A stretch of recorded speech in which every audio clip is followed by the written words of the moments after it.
അപ്പൊ അളിയൻ കാര്യമൊന്നും അറിഞ്ഞില്ലേ? ഇല്ല. എന്നാൽ ഇനി ഞാനത് പറയാം, ആരും ഞെട്ടരുത്. നമ്മള് കളിച്ച് പൈസ കിട്ടിയിട്ടുണ്ടോ? കുട്ടാ, ഇതിലൊക്കെ ഭേദം നീ വാ തുറക്കാതിരിക്കുന്നതാ. വലിയ ചൂടിലാണല്ലോ. പൈസ കിട്ടിയിട്ടുണ്ടോന്നോ? ചേച്ചി മില്ലേനേഴ്സ് ആണ് ഇരിക്കുന്നത്. മില്ലേനേഴ്സ് എഡ്യൂക്കേഷൻ ചതിച്ചു തോന്നണേ. ഒരു വരി ഊതരുത്.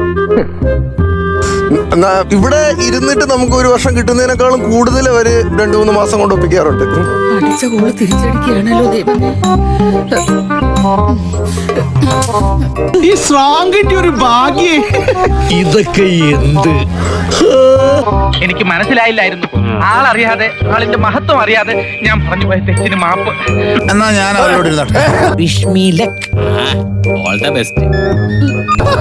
അവിടെ ഇരുന്നിട്ട് കാര്യമില്ല, കളിക്കാൻ അറിയണം. ജോക്കറെ, നീ കുറെ നേരമായി കിളച്ച് കയറിക്കൊണ്ടിരിക്കുക. ഈ പരിപ്പ് എന്റെ അടുത്ത് വേഗത്തില്ല. അതുപോലെ തന്നെ ഞങ്ങൾ കളിക്കുന്ന സാധനം നമ്മൾ യൂട്യൂബിൽ സ്ട്രീം ചെയ്യും. അതായത് ഞങ്ങൾ ഒരുപാട് പേര് നീ പറയുന്ന ഇടയ്ക്ക് പറയണ്ട, ആവശ്യമില്ലാതെ ഷൈൻ ചെയ്ത് കേട്ടോ. ആ സമയത്തൊക്കെ ഇത് പഠിക്കും, ഞങ്ങൾ എങ്ങനെയാ കളിക്കുന്നത് എന്ന് കാണാൻ വേണ്ടി ആൾക്കാർ വരുവായിരുന്നു. എന്താ ഷൈട്ട് പറഞ്ഞ ഒന്നും മനസ്സിലായില്ല, പക്ഷെ കാണിക്കണ്ട. ഞാനൊരു സത്യം പറഞ്ഞ പുകഴത്തിലാണെന്ന് വിചാരിക്കരുത്. വിചാരിക്കില്ല.